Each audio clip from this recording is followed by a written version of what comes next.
and we have dinner. This is the following evening. We have dinner. We're sitting there having dinner. Just as we start dinner, my phone rings. And my girlfriend answers the phone. Hello?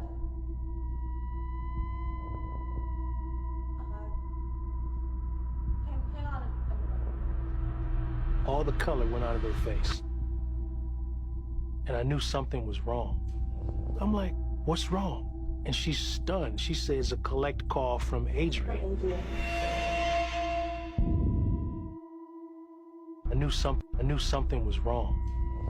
And she's stunned. She says, a collect call from Adrian. Come on, that's one of my brothers, that's one of my boys playing. This is not the time to play around like that, because I'm really upset about it. So I take the phone and I say, hello? The voice on the other side of the phone was the voice I knew all of my life from childhood. This was my friend Adrian. Mike! He called me Mike. Mike. There's only 3 or 4 people in my life that call me Mike because I hate being called that. And right off the bat, I knew his voice. It was him. Adrian? And he said, help me. Help me. Help me! You know how to help me. Mike! Adrian? And I was like, Adrian, where are you? He said, they're trying to take me inside.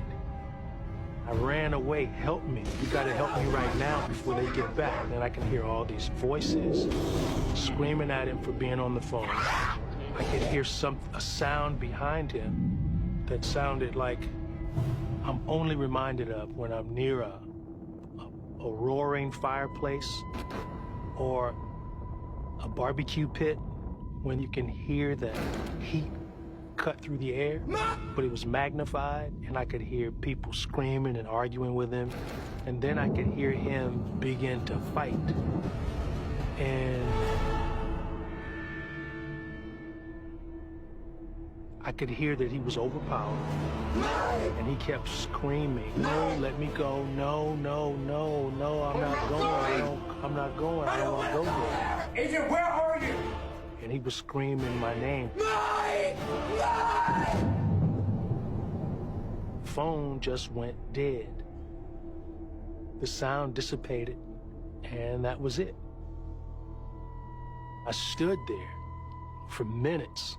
It's very haunting to be on the phone with a person that you can't help. And I talked it over with my girlfriend. She told me to call the operator and see if the operator could put a trace on the number. I tried that. That didn't happen. The operator told me it should be reflected on my bill if it was a collect call. When the phone bill came, I knew the date, the time, everything. There was nothing on my phone bill to reflect that telephone call. But my girlfriend Kimberly was there, I was there, and I was not hallucinating. I don't do drugs. I barely drink. This was a phone call that I received from the other side, and they made contact with me through a telephone. He kept saying that I knew how to help him. And to this day, I'm still baffled as to exactly what he meant. I really don't know how I could have helped him. You know, I really don't. I wish I did, but I don't. The phone call was a message to me because I was taught that hell is a real place. There's always consequences. Karma is alive and well. Had I been with him when death came, it could have taken me as well.